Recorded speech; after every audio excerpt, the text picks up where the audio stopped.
मेरी उम्र 7 बरस थी जब मेरी दुनिया ने पहली बार एक तवील आ भरी।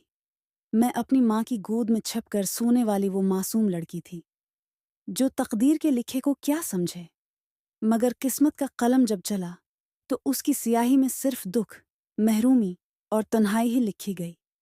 अम्मी जान अक्सर कहा करती थीं, तुम्हारे अबू बहुत नेक थे, पर बुरे दोस्त इंसान को ऐसा भटका देते हैं कि वो अपना ही घर जला बैठता है। मेरे अबू भी एक ऐसे ही अंधे सफ़र पर निकले थे जिसका कोई वापसी का रास्ता न था। उन्हें एक गाने वाली औरत के हुस्न ने ऐसा जकड़ा कि वो माँ, बच्चों, घर, कारोबार सब कुछ भुला बैठे। वो औरत नागिन थी, एक नाचने वाली जो कोठे पर पली बढ़ी और जिसके हाथों मेरे अबू ने अपनी इज्जत, अपनी बीवी, अपने बच्चों और खुद अपना आप भी बीच डाला। अम्मी ने बहुत रोका, रातों को जाग जाग कर दुआएं की, सज्जादे बिछाए, अपने आंसुओं से फरियाद की। चाची ने हाथ जोड़कर कहा, भाई, ये औरत तुम्हारी जिंदगी की बर्बादी है। कल को तुम्हारी बेटियों के रिश्ते भी कोई न लेगा। मगर अबू के कानों पर जूं तक न रेंगी। उन्हें उस नागिन के सिवा कुछ सूझता ही न था। वो उसे बाकायदा ब्याह कर घर ले आए। मैं सिर्फ 6 साल की थी और मेरा भाई 8 बरस का। मेरी माँ, जो सब्र व सुकून की तस्वीर थी, अंदर ही अंदर टूट चुकी थी। जैसे जैसे वक्त गुजरा, अम्मी के चेहरे की रंगत जर्द होने लगी। ये कोई आम बीमारी न थी, ये दिल का दुख, बेवफाई की अजियत और जुदाई का जहर था जो उसके जिस्म को अंदर से चाट रहा था। जब जांच हुई तो मालूम हुआ कि वो टीबी में मुब्तला हो चुकी हैं।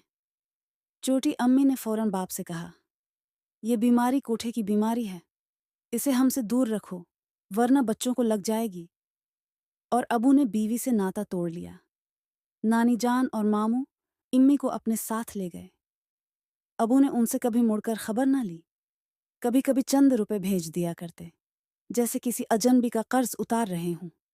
माँ दिन बह दिन मुरझाती गई, हमारी याद में जलती रही और फिर एक दिन खामोशी से दुनिया से रुखसत हो गई। उसकी आंखें बंद होने से पहले सिर्फ एक नाम लबों पर था, हिन्ना। सफदर, मुझे मुआफ कर देना। अब हमारे घर की मालकिन छोटी अम्मी थीं। हमें उन्हें मजबूरन छोटी अम्मी कहना पड़ता, हालांकि हमारे दिलों में उनके लिए कोई जगह न थी। वो हम पर सख्ती नहीं करती थीं, मगर कभी मोहब्बत भी न दी। ज़ाहिरन नरमी से बात करते, छोटी छोटी फरमाइशें पूरी कर देती, मगर उनकी आंखों में एक ठंडा सा जहर होता जो हमारे वजूद में उतरता चला जाता। अबू को उनसे हद दर्जा मोहब्बत हो गई थी। उन्हें माँ की मौत का ज़र्रा बराबर भी अफसोस न था। वक्त गुजरता गया, हम जवान होने लगे। एक दिन अबू ने कहा कि अब हिना के लिए कोई रिश्ता देखना चाहिए। ये सुनकर छोटी अम्मी फौरन बिगड़ गईं।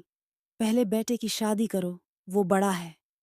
यूं मेरे भाई सफदर की शादी एक रईस घराने की लड़की से हो गई जिसे छोटी अम्मी पसंद करती थी। वो लड़की हमेशा मेरी मुखालफत में अम्मी का साथ देती। अब मेरे लिए मेरे ही घर में सांस लेना भी मुहाल हो गया।